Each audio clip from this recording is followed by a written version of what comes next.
지금까지 목회를 하면서 많은 교회들을 섬겼는데 참 우리 교회가 섬기면 섬길수록 참 좋은 교회구나 하는 그런 생각이 듭니다. 찬양대 너무 감사하고 찬양팀 찬양도 감사하고 상반기에 등록한 분들의 찬양도 참 기쁘고 하나님이 좋아하시겠다, 하나님 행복하시겠다. 우리 교회는 자유함도 있고 기쁨도 있고 행복도 있고 웃음도 있고 그래서 너무 좋습니다. 특별히 상반기 등록하셔서 오늘 특송해 주신 분들 우리 교회 안에 그 같은 아름다운 총매제, 행복의 총매제가 되시고 평강의 총매제가 되실 수 있기를 주의 이름으로 부탁을 드립니다. 다시 한번 우리 감사에 또 환영의 의미로 박수 한번 쳤으면 좋겠습니다. 고맙습니다. 네. 오늘도 거룩한 주일을 맞이해서 하나님께서 우리에게 복 주심하고 약속하신 성일을 맞이해서 다른 곳에 가지 않고 엉뚱한 곳에 자리를 펼치지 않고 하나님이 기뻐하시지 않는 곳에 가지 않고 기뻐하시지 않는 곳에 가지 않고 하나님 앞에 나오셔서 예배를 드리시고 또 생명의 말씀에 영혼의 귀를 기울이시는 여러분들 참 잘하셨습니다. 여러분들 위에 하나님의 크신 은혜와 사랑이 임하시길 말씀이 육신이 되어 우리 가운데 거하시는 주님의 이름으로 축원합니다. 지난 주일에 우리가 함께 나누었던 것처럼 주님께서 예루살렘 성전을 떠나셨습니다. 그런데 그것은 볼 일을 다 마치시고 물리적 공간을 떠나시는 의미 이상이라고 말씀을 드렸지요. 이제는 일이 다 끝났다, 볼 일 없다 이런 의미로 공간을 떠나신 게 아니라 영원한 결별은 아니죠. 그냥 결별, 예루살렘 성전에 대한 주님의 결별의 의미가 있다 그렇게 말씀을 드렸습니다. 그 단서가 2절 말씀에 넣어져 2절 같이 한번 읽어볼까요? 읽습니다. 시작. 이르시되 내가 이 큰 건물들을 보느냐 돌 하나도 돌 위에 남지 않고 다 무너뜨려지리라 하시니라. 엄청난 말씀입니다. 예루살렘 성전이 파괴될 것이다, 철저하게 파괴될 것이라는 그런 예언의 말씀이지 않습니까? 이 같은 예언의 말씀을 들었던 그 당시 제자들의 심정이 어떠했을까? 정말로 큰 충격에 휩싸이지 않았을까? 1절 말씀 같이 한번 읽어볼까요? 읽습니다. 시작. 성전에서 나가실 때에 제자들 중 하나가 이르되 선생님이여 보소서 이 돌들이 어떠하며 이 건물들이 어떠하니까. 이 말은 내용은 여러분 감탄문이라 그랬지요. 주님 한번 이 성전을 보십시오. 대단하지 않습니까? 얼마나 웅장합니까? 얼마나 거대합니까? 이 돌 한번 보십시오. 이 돌이 얼마나 큽니까?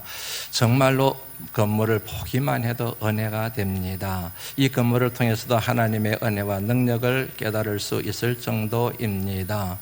아마 이 성전은 영원할 것 같습니다. 그러면서 막 감탄해서 예수님께 그런 말씀을 지금 드리고 있는 내용이 1절의 내용입니다. 그런데 예수님께서 그 말씀을 들으시자마자 이런 말씀을 하셨습니다. 이 성전이 파괴될 것이다. 철저하게 파괴될 것이다. 돌 하나도 돌 위에 남기지 않고 다 무너뜨려지게 될 것이다.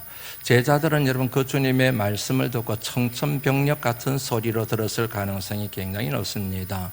예루살렘 성전을 버티고 있는 대리석 기둥들과 그리고 그 기초석으로 놓여져 있는 돌들을 생각하고 크기를 생각했을 때 그 같은 일은 상상도 못할 일이었거든요.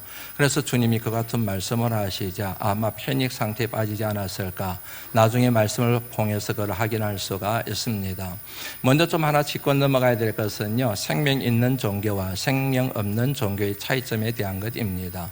생명 없는 종교들의 특징이 있습니다. 그 중에 하나가 뭐든지 크게 만든다고 하는 사실입니다. 그들이 믿는 신의 신상을 여러분 얼마나 크게 짓는지 알지요? 설악산에 가면은 초입에 어떤 절이 있습니다. 거기 가보면은 여러분 불상이 세워져 있는데 불상이 얼마나 큰지요? 그 앞에 서면은 사람은 정말 압도당할 정도로 크게 지어져 있지요? 그것만 그런 것이 아닙니다. 우상을 숭배하는 사람들의 특징이 뭐냐면 뭐든지 크게 만들어요. 교주의 무덤도 얼마나 크고 화려하게 짓는지 모릅니다. 사람 몸 하나 누이는데 꼭 필요한 평수가 3평이라 그러지 않습니까? 그런데 3평이 아닙니다. 30만 평, 300만 평이라도 필요하다고 하면 사용해서 거대하게 화려하게 만드는 것이 교주들의 무덤이지 않습니까? 그리고 그 신상을 모시기 위하여 만들어 놓은 사당도 또 얼마나 화려하게 짓는지, 얼마나 크게 짓는지 모릅니다. 이유는 간단합니다. 큰 것이 곧 힘이라고 생각하기 때문입니다. 왜 크기에 그렇게 매달릴까? 이유는 간단하죠. 그들에게 생명이 없다는 사실을 알고 있기 때문에 그렇습니다. 잘 아시는 것처럼 예수님이 공생애를 시작하실 때 공생애 사역을 하신 현장이 주로 광야였습니다. 산이었습니다. 들이었습니다. 그리고 어떤 개인의 집이기도 했습니다. 다락방이기도 했습니다. 물론 가끔씩 가다가 성전에서 해당해서 말씀을 전하시기도 하고 가르치시기도 하셨지만, 그러나 주 사역지는 바로 들이고 산이요 광야였다는 사실을 우리가 잘 알고 있지요. 주님은 공생애를 시작하시면서 건물을 안 지으셨어요. 건물을 짓는 대신에 그 같은 사역을 하셨습니다. 그럼에도 불구하고 수많은 사람들이 예수님께로 모여들었습니다. 왜 그랬을까요? 이유는 간단하지요. 예수님의 가르침에 생명이 있었기 때문입니다. 예수님이 말씀하시는 그 모든 것이 살아서 꿈틀꿈틀거리며 듣는 사람들, 거기에 모이는 사람들의 심령에 거룩한 소동을 불러일으켰기 때문에 그러거든요. 더 정확하게 말씀드리면 예수님 자신이 길이요 진리요 생명이었기 때문에 건물이 필요가 없었던 것입니다. 이 같은 사실을 한국교회가 좀 주목해 봐야 될 필요가 있지 않나는 게 제 개인적인 생각입니다. 제 개인적인 생각이지만 많은 목회자들과 교인들의 동일한 생각이지 않을까 그렇게 생각을 합니다. 여러분들 잘 아시는 것처럼 한국교회가 지나치게 건물을 짓는 데 집착하는 경향이 있어요. 하나님의 영광을 빙자한 느낌을 지울 수 없는 건물 짓기에 너무 혈안이 되어 있지 않는가. 건물을 짓는데 꽤 많은 돈이 듭니다. 작은 건물을 지어도 매덕, 크게 조금 지려고 하면 몇십억, 몇백억, 100억 이상은 여러분 요즘 상식이더라고요. 조금 크다 싶으면 1,000억 들어간다 그래요. 최근에 매스컴에 오르내리고 있는 교회를 보면은 저는 꽤 비싸게 지었겠다는 생각이 들기는 하는데, 땅 사는 데만 1,000억이고 건물을 짓는 데만 4,000억이고 저는 도대체 감이 오질 않아요. 그게 얼마나 큰 돈인지. 거기에 들어가는 집기라든지 시설들을 생각하면 그 이상의 돈이 들어갔을 테인데, 그게 과연 바람직한가에 대한 질문이 든다는 그런 얘기입니다. 건물이 필요해요. 때에 따라서는 많은 시설이 필요합니다. 편리함을 갖춘 시설이 필요하기도 하지요. 그런데 문제는 뭐냐면 끝으로 건물은 그렇게 화려하게 지어놨는데 그 속에 과연 예수의 정신이 있는가, 십자가의 정신과 예수의 을이 있는가에 대해서는 고개를 갸웃거리게 되는 측면이 많다 하는 그런 이야기입니다. 건물이 있습니다. 그 속에 예수의 정신과 을이 가득 차 있으면 그러면 뭔 문제가 되겠습니까? 그리고 예수의 정신과 을이 그 속에 가득 채워져 있다고 한다면 그렇게 비싸게 건물을 지을 필요도 없지 않나 하는 게 제가 갖고 있는 생각이거든요. 지금까지도 여전히 유효한 회자되고 있는 말이 있습니다. 건물이 사람을 모은다. 이거는 일종의 신념이 되어버렸습니다. 건물이 사람을 모은다. 건물을 크게 지었습니다. 건물을 화려하게 지었습니다. 그 속에 별의별 시설들이 다 있습니다. 그러면 굳이 전도하지 않아도 사람들이 벌떼같이 구름떼같이 모여든다. 이게 여러분 한국교회 지도자들이 갖고 있는 아주 잘못된 생각 가운데 하나입니다. 그런 생각을 가지고 있는 한국교회 지도자들과 그리고 교회를 찾을 때 일단 건물이 있느냐 없느냐, 시설이 좋으냐 좋지 않느냐 그런 것들을 따지는 교인들을 생각할 때 마음속에 여러 가지 생각이 복잡하게 얽히는 걸 경험하고 있습니다. 아마 여러분들도 그러지 않을까 그런 생각을 합니다. 제자들의 짝이 바로 그런 짝이었다는 얘기인 거지요. 건물을 봤습니다. 그 속에 뭐가 들어앉아 있는지는 정확하게 생각을 하지 않고 건물만 보고 와 주님 대단합니다. 웅장합니다. 화려합니다. 멋있습니다. 건물만 봐도 저절로 은혜가 됩니다. 그걸 주님께서 태박을 탁 놓으신 말씀이 바로 돌 하나도 돌 위에 남겨지지 않고 다 무너뜨려지리라 그 말씀을 하신 거잖아요. 제자들은 이렇게 생각하고 있었는데 거기에다 찬물을 한 바가지 확 끼얹어버리는 그런 말씀을 제자들이 들었으니 어떻게 큰 충격을 받지 않을 수가 있겠습니까? 그래서 저녁이 되었습니다. 밤이 되었습니다. 제자 중에 4명이 예수님께서 슬그머니 찾아가요. 그리고 예수님께 질문을 합니다. 3절 말씀 같이 한번 읽어볼까요? 읽습니다. 시작. 감람산에서 성전을 마주 대하여 앉으셨을 때 베드로와 야고보와 요한과 안드레가 조용히 묻되, 여기서 주목해 보아야 될 표현이 몇 가지가 있는데요. 그 중에 하나가 조용히입니다. 조용히 갔어요. 왜요? 예수님의 말씀하시기에 너무 큰 충격을 받았거든요. 도저히 이해할 수도 없고 도저히 믿을 수도 없는 말씀을 하셨지 않습니까? 그러니까 숙연해진 거예요. 그래서 숙연한 마음을 가지고 예수님께 이렇게 찾아가서 질문을 던지게 되었지요. 그때 주님은 어디에 계셨습니까? 감람산에 계셨다 그렇게 돼 있지요. 감람산에 계셨는데 그 한밤중에 홀로 외로이 앉아 계셨는데 뭘 마주하여 앉아 계셨다고 그러고 있습니까? 성전을 향하여. 이렇게 성전을 내려다 보시면서 상념에 젖어 계신 주님의 모습을 떠올리시면 될 것 같습니다. 혼자서 밤에 한밤중에 감람산에 올라가셔서 성전을 이렇게 혼자서 내려다보고 계시는 모양, 그거를 여러분 생각해 보시고 묵상을 한번 해보시지요. 저는 이 말씀을 묵상하는데 마음이 여러분 울컥해지더라고요. 눈물을 한 바가지 쏟았습니다. 주님의 마음이 그대로 전달되어졌어. 이 말씀을 묵상하는데 다윗이 생각이 나더라고요. 여러분들이 잘 아시는 것처럼 다윗의 큰아들 압살롬이 자신의 아버지 다윗에 대하여 반역을 일으키게 됩니다. 아버지를 몰아내고 자기가 왕이 되겠다는 그 같은 의지를, 반역, 난을 통해서 의사를 표현하지 않은 것 아닙니까? 그래서는 안 되는 일이잖아요. 그러면 안 되잖아요. 그런데 아들이 그런 나쁜 짓을 했지 않습니까? 결국 이것 때문에 다윗의 아들 압살롬이 죽임을 당하게 되지요. 그 소식이 다윗에게 전해지게 됩니다. 그러자 다윗이 그 소식을 듣고 펑펑 웁니다. 엉엉 웁니다. 통곡하면서 웁니다. 울면서 혼자 울기 위하여 위층으로 올라가면서 이렇게 외치는 내용이 사무엘하 18장 33절 말씀에 나오지요. 내 아들 압살롬아, 내 아들 압살롬아, 내가 너를 대신하여 죽었더라면 압살롬 내 아들아 그래요. 반역자예요. 그런데 다윗에게는 반역자이기 전에 아들인 거예요. 아무리 반역자라서 죽일 죄를 지었다고 하더라도 아버지에게는 그 아들이 여러분 얼마나 귀한 아들입니까? 마땅히 죽임을 당해야 될 죄를 범했지만 아버지는 그 아들에 대하여 불쌍히 여기는 마음이 생기고 긍휼히 여기는 마음이 생길 수 있지 않겠습니까? 주님이 너무너무 사랑하시는 성전이에요. 만민이 기도할 집, 만민을 위하여 기도할 집으로 허락하신 전이지 않습니까? 하나님의 사랑하는 백성들을 위하여 그 같은 성전을 허락하셨는데, 그런데 하나님의 사랑하는 사람들에 의하여 강도의 소굴로 바뀌어버렸지 않습니까? 결국에는 문을 닫을 수밖에 없고 청산할 수밖에 없는데, 그리하여 주님께서 이 성전이 돌 하나도 돌 위에 남기지 않고 다 무너지리라 그렇게 예언을 하셨는데 주님의 마음이 편하시겠습니까?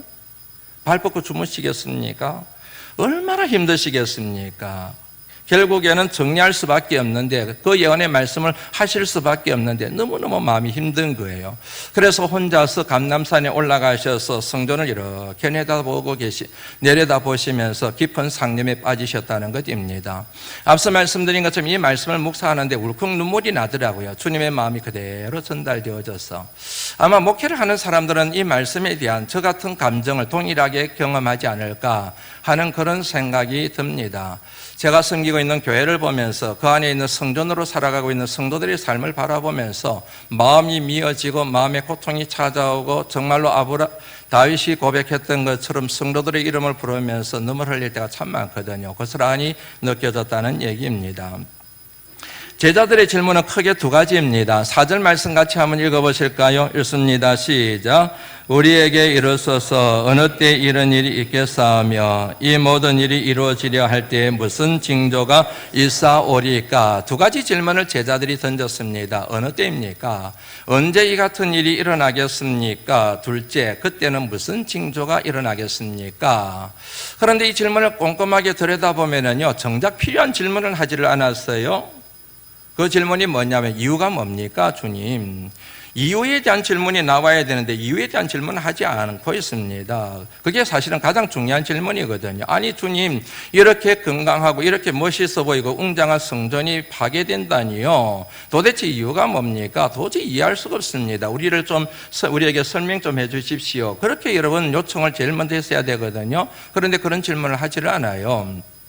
이유는 간단합니다. 제자들은 알고 있는 거예요. 예수님이 말씀하신 의미가 뭔지를 이미 알고 있지요. 왜냐하면 그 말씀을 하시기 전에 주님이 성전에 들어가셔서 청결케 하게 하시지 않으셨습니까? 노건을 가지고 채찍을 만드시고 그곳에서 장사하는 사람들을 내리치시고 내쫓아 보내지 않으셨습니까? 상을 둘러 엎으시고 의자들을 던져버리시고 분노하지 않으셨습니까? 그때 하신 말씀이 뭐예요? 내 집은 만민이 기도하는 집이라 일컬음을 받지 않았느냐? 그런데 너희들이 어찌하여 강도의 소굴로 만들어버렸느냐? 그 말씀 전후에 잎사귀는 무성하지만 열매가 없는 무화과 나무를 저주하신 사건을 통하여 성전의 운명에 대하여 이미 예수님 말씀하셨거든요. 그래서 제자들이 이미 감을 잡은 거예요. 그런데 한 사람이 감을 못 잡은 거예요. 12명 가운데 한 사람이 감을 못 잡고 와, 성전이다, 대단히 위대하다, 정말 멋있다, 하나님이 살아계심이 이 성전을 통하여 우리가 느낄 수 있다, 그렇게 얘기를 한 겁니다. 1절 말씀 다시 한번 읽어볼까요? 읽습니다. 시작.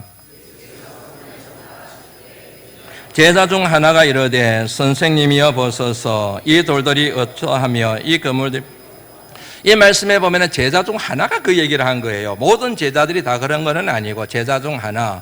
다시 말씀드리면 12명의 제자들 가운데서 11명은 예수님이 뭘 말씀하시는지 그 의미를 깨달았거든요. 그랬기 때문에 나와서 예수님 앞에 조용히 굉장히 심각하게 예수님께 때와 징조에 대하여 물은 것이고, 그런데 한 명은 철이 없었던 거죠. 아직까지 깨닫지를 못했다는 사실을 이 말씀이 고발하고 있는 것이거든요. 제가 지금 설교를 하고 있습니다. 말씀을 전하고 있습니다. 그리고 여러분들은 앉아서 말씀을 들으시잖아요. 같은 시간, 같은 목회자에 의하여 같은 내용을 듣고 있습니다. 그런데 그렇다고 해서 모든 분들이 다 깨닫고 모든 분들이 다 은혜를 받고 모든 분들이 제가 전하는 말씀 그대로 아멘으로 받아들이는 것은 아닙니다. 어떤 분들은 저항할 수 있습니다. 어떤 분들은 의문을 제기할 수 있습니다. 어떤 분들은 은혜 못 받을 수가 있습니다. 심지어 어떤 분들은 시험에 들 가능성도 있다는 그런 얘기입니다. 부디 바라기는 이 강단에서 선포되는 모든 말씀을 통하여 여러분들이 진리를 깨달으시고 하나님 말씀에 아멘으로 응답하시는 신실한 하나님의 종들이 되실 수 있기를 주의 이름으로 축원합니다.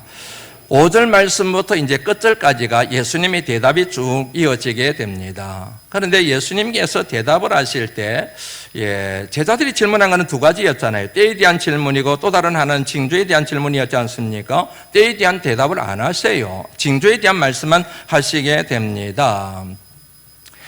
그 이유를 예수님께서 나중에 성천하시기 직전에 제자들에게 밝히시는 내용이 사도행전 1장 6절 7절 말씀에 나오죠. 예수님이 부활하셨지 않습니까? 성천하시기 직전에 제자들이 예수님께 묻습니다. 이스라엘 나라를 회복하심이 이때니까 그러잖아요. 두 가지 질문이죠. 이스라엘 나라가 회복될 겁니까? 주님? 그때가 바로 지금입니까? 그렇게 물은 거예요. 그러자 예수님께서 때에 대하여 답을 하시지요. 7절 말씀이잖아요. 때와 시기는 아버지께서 자기의 권한에 두셨으니 너희가 알 바 아니다. 때와 시기는 아버지, 하나님 아버지의 권한에 있다는 거예요. 사람이 알 바가 아니라는 거예요. 사람이 알 필요가 없다는 얘기지 않습니까? 왜 때와 시기에 대해서는 하나님께서 자기의 권한에 두시고 사람에게 일러주지 않으실까? 이유는 간단해요. 사람들이 악용할 가능성이 많거든요. 이 짓을 제일 많이 하는 곳이 어디입니까? 이단들이거든요. 이단들은 항상 때를 계산해요. 시간을 계산해요. 그 때와 시기를 가지고 뭐 해요? 위협해요. 협박해요. 그리고 재산을 바치게 만들어요. 그 사람의 가정을 파괴시켜버려요. 어느 날 어느 시에 예수님이 재림한다, 종말이 온다, 그러니 재산 필요 없다, 가정 필요 없다, 다 팔아제치고 오너라 들어가자 이렇게 만드는 거거든요. 악용의 아주 극악한 사례를 이단들의 행태를 통해서 알 수가 있거든요. 그래서 주님이 그걸 염두에 두시고 이와 같은 말씀을 하신 겁니다. 때와 시기는 아버지께서 자기 권한에 두셨었다. 사람이 알 바가 아니다. 그러므로 여러분 신앙생활 하실 때 혹은 이단이나 사이비가 여러분들을 미혹할 때에 항상 때에 대하여 얘기를 하면 요놈 이단이구나, 이거는 사탄이구나, 그렇게 딱 생각을 하시고 경계를 하시고 절대로 말을 섞어서는 안 됩니다. 다시 한번 정리합니다. 때와 시기는 아버지께서 자기의 권한에 두셨으니 너희가 알 바 아니다. 대신 주님께서는 징조를 말씀하셨습니다. 이런 징조가 일어날 것이다, 이런 현상이 일어날 것이다, 이런 환경이 펼쳐지게 될 것이다. 그런데 그 같은 징조를 통해서도 얼마든지 때를 가늠할 수 있는 거 여러분들 아시지요? 꽃이 피었어요. 봄이 되었기 때문에 그런 거이지 않습니까? 무더위가 찾아왔습니다. 여름이 되었기 때문에 그러겠죠. 낙엽이 지고 있습니다. 가을이 됐다는 의미이지 않습니까? 찬바람이 불고 그리고 눈발이 날려요. 아, 겨울이 되었구나. 징조를 통해서도 때를 우리가 어느 정도 가늠할 수가 있게 되는 것입니다. 그래서 주님께서는 때에 대해서 말씀하시지 않고 징조를 말씀하시는 거예요. 이런 징조가 나타나게 될 것이야. 이럴 때는 예루살렘 성전이 파괴될 것이야. 이런 징조가 나타났을 때는 종말이 오고 주님의 재림의 때가, 하나님의 심판의 때가 가까이 왔을 거야. 그 징조를 잘 알고 그 같은 징조가 일어날 때를 위하여 대응을 하면 좋겠다. 그렇게 이제 말씀하신 내용이 끝절까지 이어지는 내용이거든요.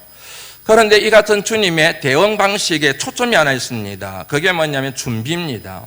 철저하게 준비해 있으라는 얘기입니다. 열처녀 이야기 아시죠? 다섯 처녀는 기름을 준비하고 있었고 다섯 처녀는 기름을 준비하고 있지 않았지 않습니까? 신랑이 어느 때에 올지 모르는 거예요. 그런데 준비된 다섯 처녀는 신랑을 맞이하게 되고 기름을 준비하지 못하고 자고 있던 다섯 처녀는 신랑이 오는 줄 모르고 결국 때를 놓치게 되지 않습니까? 준비에 대한 얘기를 하고 계시는 겁니다. 준비를 하고 있으면 어느 때 무슨 일이 일어나더라도 적극적으로 능동적으로 대응할 수가 있게 되는 거지요. 그게 저와 여러분들에게 복이 된다는 말씀입니다.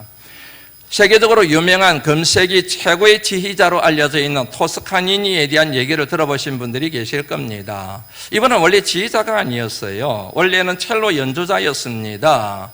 그런데 이분에게 장애가 하나 있었습니다. 장애라고 말해도 될지 모르겠는데 극심한 근시안이었어요. 그러니까 연주를 하면서 악보를 볼 수가 없는 거예요. 어떻게 해야 됩니까? 외워야 되는 거예요. 그 곡에 담겨 있는 의미와 그 뉘앙스를 철저하게 이해를 하고 곡을 해석을 해서 악보를 다 외워야만 연주에 참여할 수가 있는 거죠. 참 힘든 일이지요. 다른 사람들은 대충 보고 연주하는 자리에 가서 악보 보면서 연주하면 되는데 이분은 그게 안 되니까 외워야 되는 거예요. 힘들고 고단한 그 같은 연주 생활을 하는 겁니다. 그러던 어느 날 지휘자가 갑자기 병에 걸렸습니다. 병원에 입원을 했습니다. 누군가가 대체로 지휘를 해야 되는 거지요. 그런데 그 악단 멤버들 가운데서 누군가가 나서서 지휘를 해야 되는데 조건이 있지 않습니까? 곡에 대한 해석이 완전히 되어 있는 사람, 곡을 완전히 외우고 있는 사람이 되는데 누구밖에 없습니까? 토스카니니밖에 없잖아요. 그래서 토스카니니가 지휘를 하게 됐는데 곡에 대한 해석이 완벽하게 되어 있기 때문에 원지휘자보다도 지휘를 더 잘하는 거예요. 그것이 계기가 되어서 지휘자로 발돋움하게 되었고 세계적인 지휘자가 되었다는 유명한 스토리가 있지 않습니까? 그에게 있었던 고난이 그에게 전화위복이 된 것 1차적으로 생각할 수 있는 내용이지요. 다른 사람들은 안 외워도 되는데 이 사람은 외워야 되지 않습니까? 그 같은 고난이 그에게는 오히려 세계적인 지휘자가 되는 발판이 되고 계기가 될 수 있었다. 전화위복인 거이지요.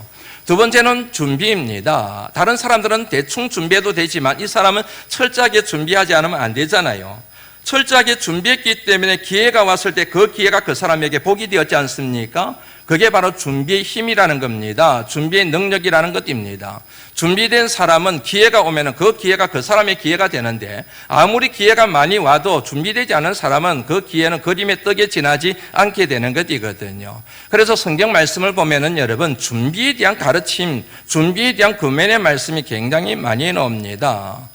그래서 주님께서 예루살렘 성전이 파괴될 때 다시 말씀드리면 하나님의 심판의 때에 준비해야 될 것을 세 가지를 말씀하세요. 그 중에 오늘 하나만 생각을 나누어 보려고 합니다. 그게 뭐냐면 사람에 대한 분별력이에요. 사람에 대한 분별력. 5절 말씀 같이 한번 읽어볼까요? 읽습니다. 시작.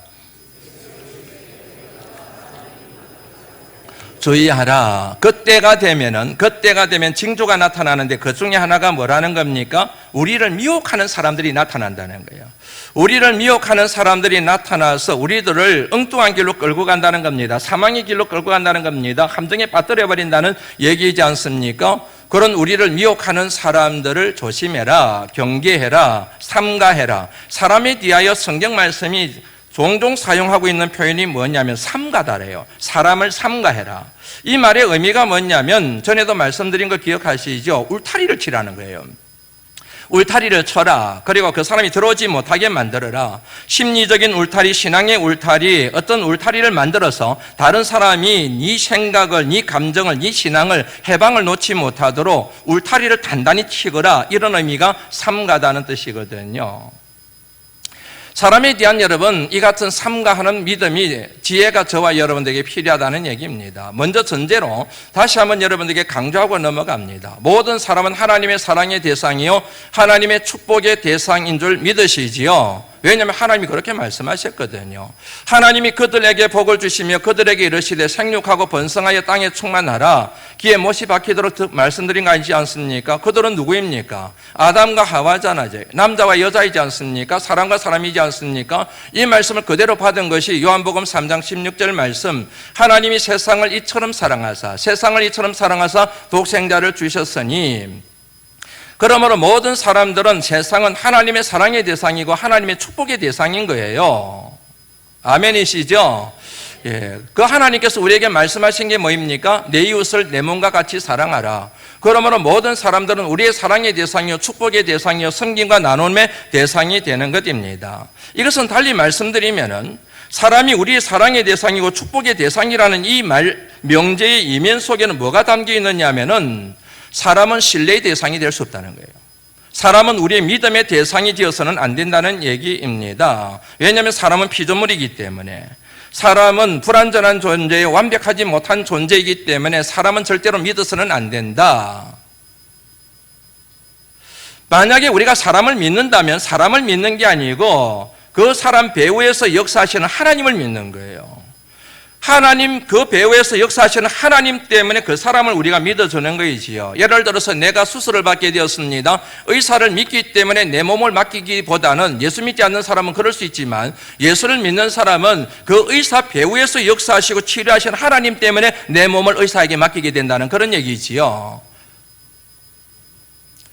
사람은 여러분 믿음의 대상이 될 수가 없습니다. 우리의 믿음의 대상은 오직 살아계신 하나님, 천지오전 만물을 창조하신 창조주 하나님, 전지하신 하나님, 전능하신 하나님 한 분밖에 없는 줄로 믿습니다. 사람은 믿음의 대상이 아니라는 이 명제는 또 달리 말씀을 드리면 때로는 사람에 대하여 경계심이 필요하다는 얘기입니다. 왜냐하면 그 사람이 내 삶을, 내 인생을, 내 영혼을 파괴하는 경우가 허다하기 때문에. 산골 오지에서 자란 거 참 많이 얘기했네요. 참 산골 오지에서 자랐습니다. 어릴 때 여러분 제게 두려움 중에 하나가 뭐냐면 산짐승에 대한 두려움이 저한테 많았어요. 초등학교 1학년부터 큰 산을 넘어서 10리길 가야 되잖아요. 중학교 때도 자전거 타고 20리길을 다녀야 되잖아요. 정말 외진 그 길을 걸어 다니거든요. 그럴 때 여러분 짐승이 나타나가지고 저를 덮치지는 않을까, 저를 해코지는 않을까, 여기에 대한 두려움이 굉장히 제가 많았어요. 그래서 그런 얘기를 부모님한테 얘기를 했더니요, 부모님이 저한테 하신 얘기가 뭔지 아세요? 뭐라고 말씀을 하시느냐 하면은 병호야, 호야 그러죠. 호야, 짐승보다 사람이 더 무섭단다.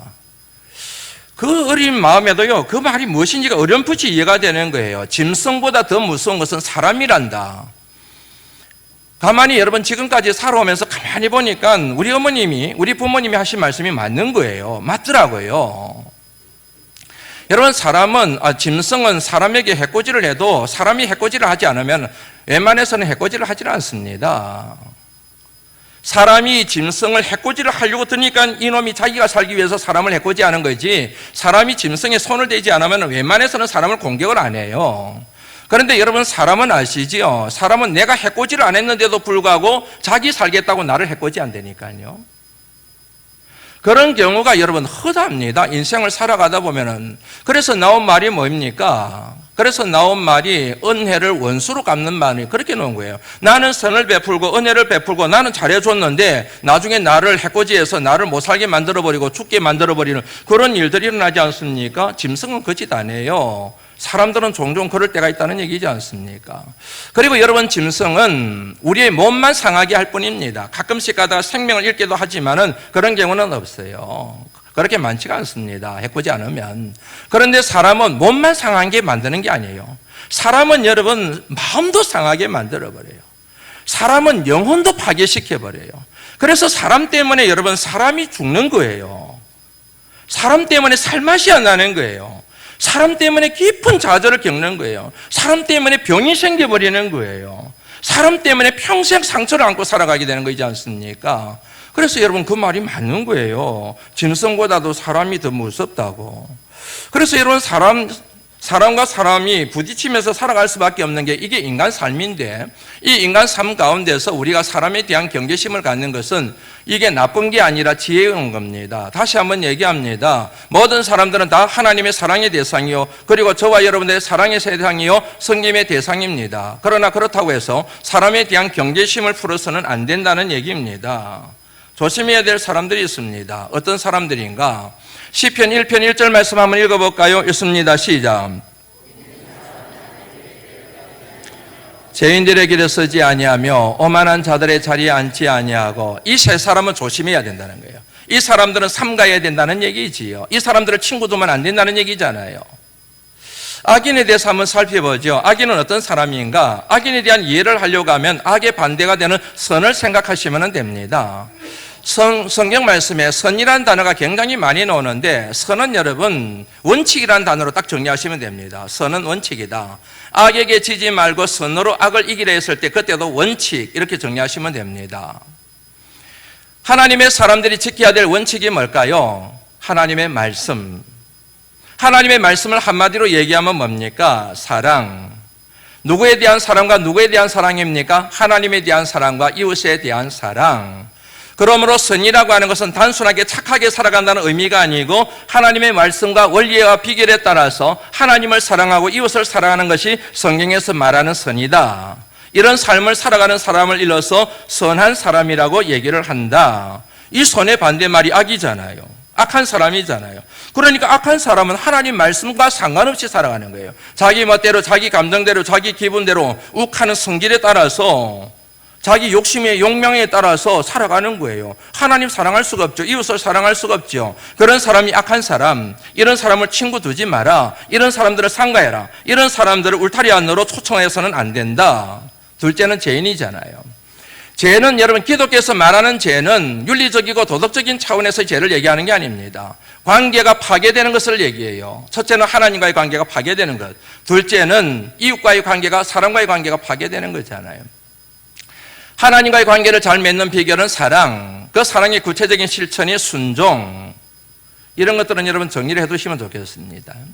복잡하지만, 사랑과의 관계를 잘 맺는 비결도 역시 사랑, 그 실천은 섬김과 나눔, 이렇게 되는 거이지요. 그런 삶을 사는 사람을 일러서 의인이라고 얘기하거든요. 의인. 그런데 그 같은 의인의 반대말이 죄인이지 않습니까? 그러므로 죄인은 하나님과의 관계 무시하고 사람과의 관계 생각하지 않고 오로지 자기의 필요와 자기 욕심과 욕망에 사로잡혀서 내 한 몸 잘 먹고 잘 살면 그만이라고 생각하고 살아가는 사람, 그런 사람들을 총칭해서 죄인이라고 얘기해도 틀리지가 않게 되는 거이죠. 그런 사람들과 함께 서지 마라. 그런 사람들하고 사업하지 마라. 그런 사람들하고 친구 먹지 마라. 그런 사람들하고 이웃하지 마라. 그런 사람들 가까이 하지 마라. 그렇게 이해를 하면 되겠죠. 그 다음에 마지막에 나오는 사람이 누구입니까? 오만한 자이지요. 복 있는 사람은 악인의 꾀를 따르지 아니하고 죄인의 길에 서지 아니하고 오만한 자의 자리에 앉지 아니하고 그러지 않았습니까? 오만한 자, 교만한 자이지 않습니까? 그런데 여러분들에게 여쭤보죠. 교만이 도대체 뭐예요? 교만을 어떻게 설명하시겠습니까? 교만을 이해하기 위해서는 교만과 따라다니는 교만을 이해하기 위해서는 교만의 반대가 되는 겸손을 이해하면 됩니다. 겸손이 그러면 뭐예요? 겸손을 이해하기 위해서는 겸손과 짝을 이루고 있는 온유를 이해하시면 됩니다.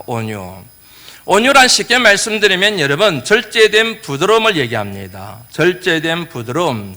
그냥 부드러운 게 아니고 그냥 착한 게 아니고요. 그냥 마냥 사람이 좋은 게 온유가 아니고, 교회에서는 그러더라고요. 그냥 사람이 좋으면 저 사람 온유하네.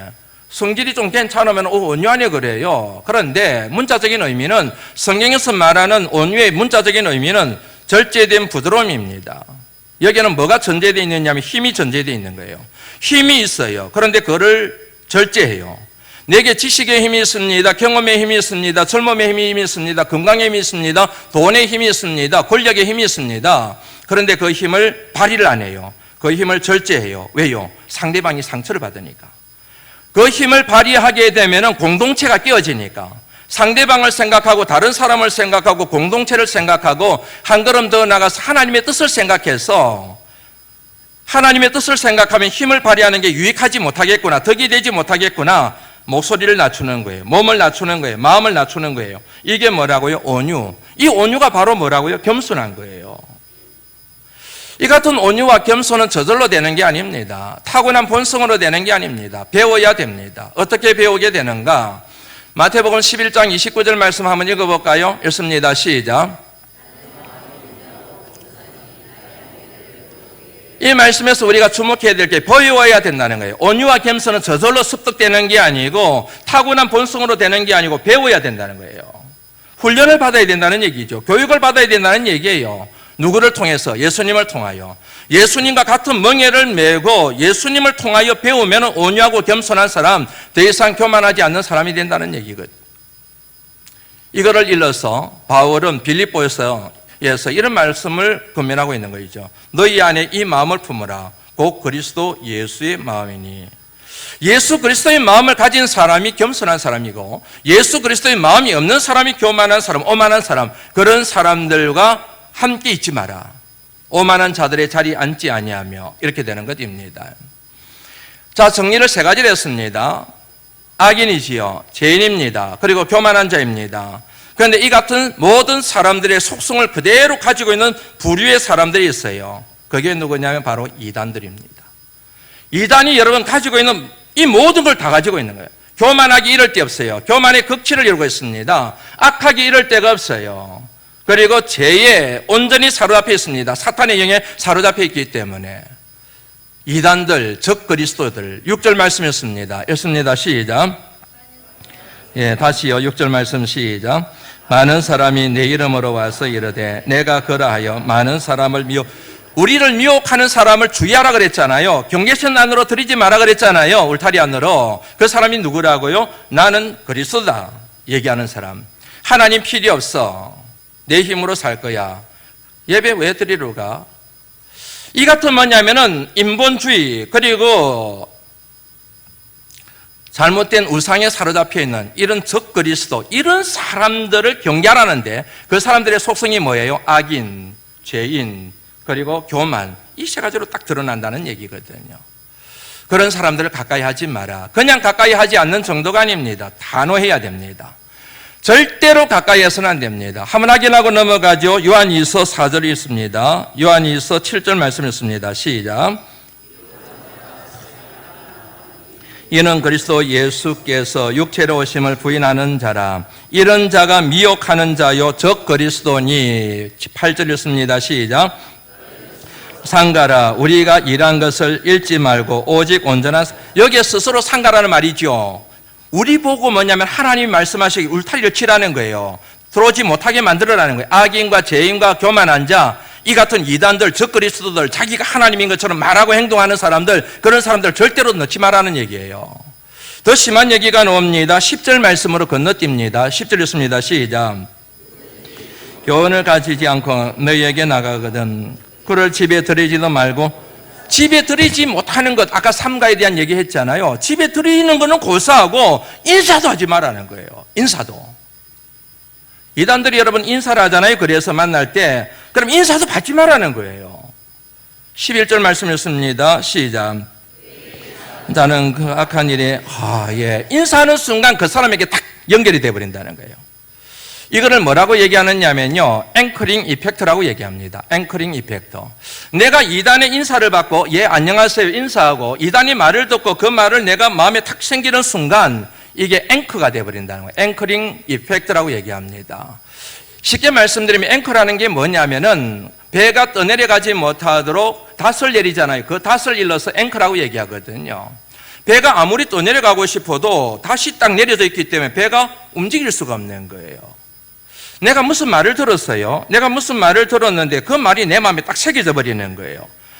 그래서 그 뭐냐면은 말이 내 생각을 자꾸 영향을 끼쳐요. 내가 뭔가를 생각하고 판단하고 결정하는데 자꾸 영향을 끼치는 것을 앵커링 이펙트라고 얘기를 하는 거예요. 이해가 되시죠? 여러분들 가족들 가운데 그렇게 얘기하는 분이 계세요. 교회 다니면 뭐하냐? 우리보다 더 못 사는데. 너는 맨날 교회 다니고 예배 다니고 11조 원금도 되는데 아니 어떻게 집안이 항상 그 모양 그 꼴이냐. 나는 교회도 안 다니고 하나님도 안 믿는데 우리 자식들 봐라 잘 되는데. 이 말을 딱 들어보면 앵커가 돼버리는 거예요. 이게 딱 새겨져 가지고 계속 질문이 생기는 거예요. 오, 정말 그러네. 그거 한 번도 생각 안 해보고 살았거든요. 그런데 그 얘기를 듣는 순간 맞아, 나는 왜 이렇게 신앙생활 하는데도 안 되고 저 집은 신앙생활 안 하는데도 저렇게 잘 풀리지. 내가 믿는 하나님이 과연 살아계신가? 내 신앙이 다 헛된 신앙이 아닌가? 하나님은 죽었는데 괜히 내가 살았다고 믿고 스스로 그렇게 체면 걸면서 신앙생활 하는 거 아닌가? 별의별 생각이 자꾸 드는 거예요. 이게 별의별 생각이 드는 거예요. 앵커링 이펙트예요. 당신 진짜로 구원받았습니까? 당신은 진짜로 거듭났습니까? 당신이 출석하고 있는 교회가 진짜로 하나님의 교회 맞습니까? 당신 교회 안에 분란 없습니까? 다툼 없습니까? 교회가 그래서 교회라고 얘기할 수 있겠습니까? 이단이 한마디 툭툭툭 던져놓는 거예요. 그러면 이게 사라져야 되는데 사라지질 않는 거예요. 교회 안에 조금만 분란스러운 일이 생기면 갑자기 그 말하고 탁 연결이 돼버리는 거예요. 앵커링 이펙트가 되는 거예요. 신앙생활을 하면서 기도하면서 뭔가 자꾸 내가 과연 구원을 얻었나? 내가 과연 하나님의 사랑 안에 있는 건가? 내 신앙이 제대로 된 건가? 내가 거듭난 건가? 별의별 상상이 드는 거예요. 사탄이 계속 부추기는 거예요. 그 생각으로 가도록. 사탄이 여러분 그렇게 역사합니다. 사탄이 이단들을 그렇게 이용을 하는 거예요. 여기에 넘어가지 않도록 아예 말도 섞지 말라는 거예요. 아예 뭐냐면 인사도 받지 말라는 거예요. 그 말을 듣는 순간 그 말이 내게 앵커가 되어버려가지고 그 말이 내 신앙에 굉장히 악영향을 끼치기 때문에 그런 일을 하지 말아야 해서 그런 말씀이 오늘 읽었던 요한일서 말씀의 그런 내용이거든요. 중요한 것은 여러분 분별력입니다. 이게 중요해요. 분별력. 왜냐하면 가면을 쓰고 있거든요. 위장하고 있거든요. 위선을 부리고 있거든요. 보이스피싱을 당한 사람들의 얘기가 이렇게 다큐멘터리를 보면 나오거든요. 뉴스에 나오기도 하죠. 그분들이 꼭 하는 얘기 중에 하나가 뭐냐면 내가 당할 줄 몰랐다는 거예요. 다른 사람들의 얘기를 들을 때 아이고 저 사람 바보네. 저 사람 뭐 저렇게 당해. 나는 절대 안 당하지. 그랬는데 자기가 당했다는 거예요. 왜 그런 줄 아시지요? 이거를 여러분 어려운 말로 오늘 어려운 말 많이 씁니다. 딥페이크라고 얘기합니다. 딥페이크. 어려운 말로 딥페이크. 쉽게 말씀드리면 깊은 이게 속임수라는 얘기입니다. 속임수로 드는데 그냥 슬쩍슬쩍 속이는 게 아니고 아주 계산하여 깊게까지 딱 속여서 마음을 뺏어버리기 때문에 그런 겁니다. 딥페이크. 쉽게 설명할게요. 고병원 목사 얼굴이잖아요. 제 얼굴 여러분들 아시죠? 그런데 제 얼굴에다가 싹 지워버리고 다른 사람의 얼굴, 이인규 집사님 얼굴을 탁 합성을 시켜버려요. 예. 그런데 문제는 뭐냐면은 내가 어떤 행동을 했잖아요. 그런데 내가 행동을 했는데 다른 사람의 얼굴이 나오면은 내 행동이 아니고 다른 사람의 행동이 되어버리는 거예요. 내가 뭔가를 말을 했는데 그거는 내 말이 되는 게 아니고 내 얼굴을 다른 사람의 얼굴로 대체를 해버리면은 다른 사람의 말이 되어버리는 거예요. 예를 들어서 이런 일은 없겠지만은 한번 예를 들어보죠. A라는 사람이 있다고 생각해 보세요. A라는 사람이 우리 바람반석교는 막 욕을 했어요. 막 욕을 했습니다. 그런데 A라는 사람 얼굴을 딱 지워버리고 고병호 목사 얼굴을 딱 이렇게 합성을 해버리는 거예요. 그러면은 제가 우리 교회를 욕한 격이 돼버리죠. 그게 영상으로 막 돌아다니는 거예요. 유튜브에 막 돌아다니는 거예요. 그러면 우리 바람반석교회 교인들이 보고 그렇겠죠. 아니 이 사람은 바람반석교회 담임 목사인데 담임 목사가 자기 교회를 이렇게 욕할 수 있어? 사실이 아닌데 딥페이크를 한 건데 다른 사람이 제 얼굴을 이용해가지고 우리 교회를 모함하고 우리 교회를 공격하는 건데 이게 누가 쓰는 전략이냐면 바로 이단들이 쓰는 전략이에요. 가리는 거예요. 예수님이 오래전에 하신 말씀이 바로 이겁니다. 얼굴은 양의 얼굴인 거예요. 그런데 속에는 이리가 들어앉아 있는 거죠. 철저하게 가리고 철저하게 감추는 것. 이단 로고 한번 보시겠습니까? 이단 로고. 우리 교회 밴드에 올린 거 있지요. 이단들이 얘기할 때 여러분 자기들 교리를 먼저 내세우질 않아요. 굉장히 선한 일들은 막 내세웁니다. 딥페이크를 하는 거예요. 사회운동, 그리고 청년 실업 문제, 그리고 가정회복운동, 세계평화, 세계질서 이런 것들은 막 얘기를 해요. 지금 안상홍 정인이라고 우리 향남 2지구에 큰 교회를 지금 짓고 있거든요. 그것 때문에 여러분 지금 난리가 났습니다. 왜 난리가 났다고 하냐면 저 사람들의 세력이 만만한 세력이 아니거든요. 저 사람들도 딥페이크를 쓰고 있어요. 옛날에는 안상홍 정인이라는 표현을 썼는데 지금은 그것을 갈로로 묶어버리고요. 하나님의 교회라는 말을 써요. 하나님의 교회에서 전도 왔습니다. 하나님의 교회 한번 와보시지요. 하나님의 교회가 진짜 하나님의 교회입니다. 요즘 교회는 다 썩었습니다. 요즘 교회는 어디 하나님의 교회가 있습니까? 하나님의 교회는 하나님의 교회다운 면이 있어야 됩니다. 사랑이 넘칩니다. 은혜가 넘칩니다. 평강이 넘칩니다. 그런데 요즘 교회 보세요. 분란이 일어나지 않습니까? 맨날 쪼개지지 않습니까? 목회자가 주인이 되고 장로가 주인이 되고 그러지 않습니까? 그게 무슨 하나님의 교회입니까? 우리 하나님의 교회로 오십시오. 딱 이렇게 얘기를 하는 거예요. 그러니까 교회 환멸을 느끼고 있던 많은 사람들이 혹하고 넘어가는 거예요. 하나님의 교회로, 신천지로 막 넘어가는 거지요. 딥페이커에 넘어가는 겁니다. 그러므로 여러분, 이 같은 딥페이커를 이겨내고 분별해내기 위해서는 굉장한 말씀에 대한 통찰력이 저와 여러분들에게 필요한 겁니다. 그런데 여러분들에게는 그 같은 말씀을 통하여 분별해낼 수 있는 능력이 부족하잖아요. 그래서 여러분들에게 제안을 하는 게 이단 사이비 연구소에서 교인들에게 주로 제안하는 게 바로 주보에 나와 있는 그 내용입니다. 제가 한번 읽어보겠습니다. 한번 같이 읽어보죠. 하나, 그러면 여러분 읽어보시는 겁니다. 하나, 다시요. 예, 저기 영상으로 보시면 됩니다. 하나,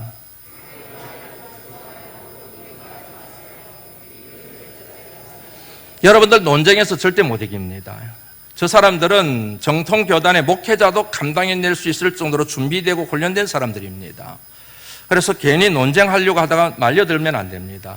그 사람들이 원하는 게 논쟁하는 겁니다. 그 다음에 둘,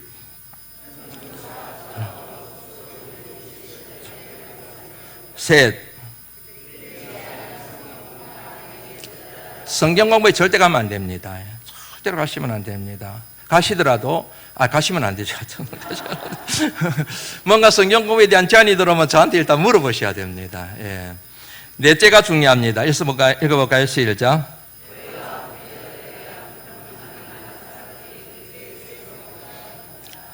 항상 기도하고 말씀으로 묵상하여 감사와 기쁨이 넘치는 불평불만이 많은 사람들이 굉장히 넘어가기가 쉬워요. 항상 교회에 대해서 불평불만, 목회자에 대해 불평불만, 부정적인 생각, 빽빽한 생각 가지고 있는 사람은 조금만 건드려도 툭 넘어져 버리고 조금만 건드려도 훅 걸려버리거든요. 그래서 딱 경각에 서 있는 사람은 함부로 공격을 못해요. 그런데 불평불만 가득 차 있는 사람, 이런 사람들 입만 열면은 막 불평불만이 오는 사람들은 그야말로 쉽게 넘어옵니다. 오늘 말씀은 다음 주에 가서 완성하게 됩니다. 그래서 오늘 말씀은 여기서 마무리합니다. 결론입니다. 복 있는 사람은 어떤 사람이라고요? 악인의 길을 쫓지 않는 사람, 죄인의 길에 서지 않는 사람, 오만한 자들의 자리에 앉지 않는 사람. 그런데 그걸 어떻게 알 수 있습니까? 하나님 말씀을 즐거워하고 그 말씀을 주야로 묵상하면은 요놈 악인이구나, 요거는 이단이구나, 요거는 교만한 사람이구나, 울타리를 쳐야 되겠네. 그러나 사랑하고 내가 섬기기는 해야 되겠지. 이런 생각을 하게 되겠죠. 하나님 말씀을 가까이 하심으로 영적으로 혼탁한 이 시대에 믿음의 여정에 승리하시는 하나님의 자녀들이 되실 수 있기를 주의 이름으로 축원합니다.